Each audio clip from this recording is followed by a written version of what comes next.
Hello friends, इस video में हम लोग इफेक्टिव मेजॉरिटी की चर्चा करने जा रहे हैं। हिंदी में इसे प्रभावी या वास्तविक बहुमत के नाम से जाना जाता है। हालांकि कॉन्स्टिट्यूशन में इस शब्द का प्रयोग नहीं है, लेकिन फिर भी कुछ अवसरों पर जो तरीका प्रयोग में लाया गया है उस तरीके को हम इफेक्टिव मेजॉरिटी के नाम से पुकारते हैं। कब ये तरीका प्रयोग में लाया गया है? जब उपराष्ट्रपति को पद से हटाया जाता है, वाइस प्रेसिडेंट को हटाते हैं, राज्यसभा के उपसभापति को पद से हटाया जाता है, या लोकसभा के स्पीकर या डिप्टी स्पीकर को पद से हटाना होता है, तब इस प्रकार के बहुमत का प्रयोग किया जाता है। क्या होता है यह बहुमत? संविधान यह कहता है कि इन्हें उस समय के सदस्यों के बहुमत से हटाया जाएगा, तत्कालीन सदस्यों के बहुमत, majority of all the then members, majority of all the then members, यानी तत्कालीन सदस्यों के बहुमत से हटाया जाएगा। हालांकि उपराष्ट्रपति को हटाने के लिए लोकसभा का भी सेटिस्फैक्शन जरूरी है। हमने जब सिंपल मेजॉरिटी पढ़ी है तो वहाँ हमने बताया है सेटिस्फैक्शन का मतलब है कि सिंपल मेजॉरिटी, तो वो एक अलग बात है। लेकिन जो राज्यसभा में प्रस्ताव पारित होगा उपराष्ट्रपति को हटाने के लिए, वो इसी इफेक्टिव मेजॉरिटी से पारित होगा, यानी majority of all the then members of Rajya Sabha. इसका मतलब है राज्यसभा के तत्कालीन सदस्यों के बहुमत से। तो ये कहते हैं, इसको कहते हैं तत्कालीन सदस्यों का बहुमत, तत्कालीन सदस्यों का बहुमत, majority of all the then members. इसका क्या मतलब हुआ? इसका क्या अर्थ हुआ? तत्कालीन सदस्यों का बहुमत। तो तत्कालीन सदस्य कैसे निकलते हैं?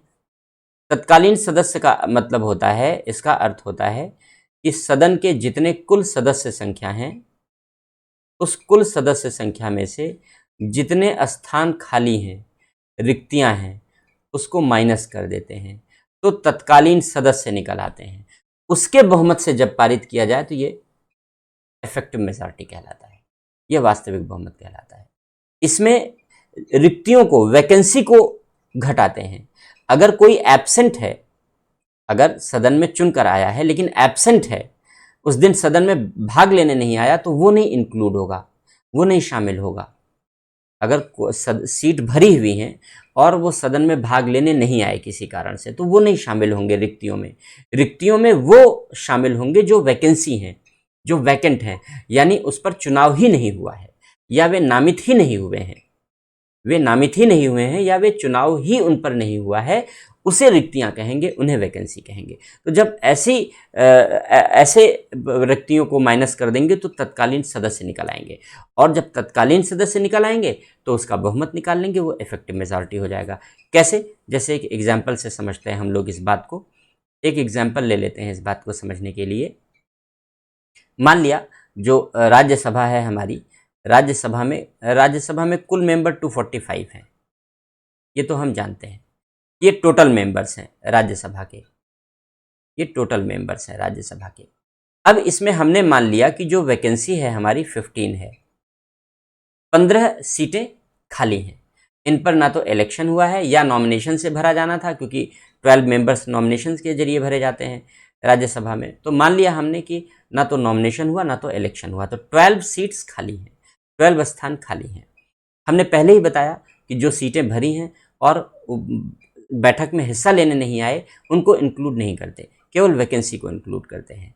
तो अब इसमें जो तत्कालीन सदस्य हो जाएंगे, ऑल द देन मेंबर्स हो जाएंगे, यानी जो तत्कालीन सदस्य हो जाएंगे, वो तत्कालीन सदस्य कितने हो जाएंगे?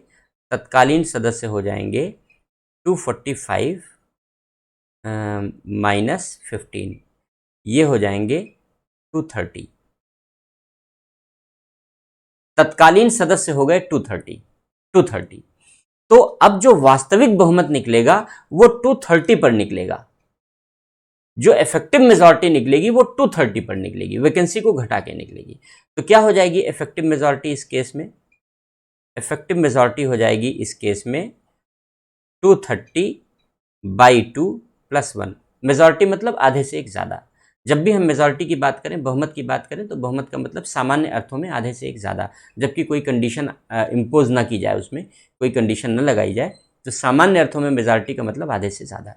तो 230 बाई 2+1, यानी इस एग्जाम्पल के अनुसार हमारे लिए इफेक्टिव मेजॉरिटी हो जाएगी 116। ये इफेक्टिव मेजॉरिटी है। ये वास्तविक बहुमत है या प्रभावी बहुमत है। तो अलग अलग बहुमत के बारे में हम लोग अलग अलग वीडियो में समझ रहे हैं। इस वीडियो में हम लोगों ने केवल इफेक्टिव मेजॉरिटी के बारे में या वास्तविक बहुमत के बारे में समझा है। उम्मीद है कि ये कॉन्सेप्ट आपको इफेक्टिव मेजॉरिटी का समझ में आया होगा। तो आज इस वीडियो के लिए इतना ही। Thank you.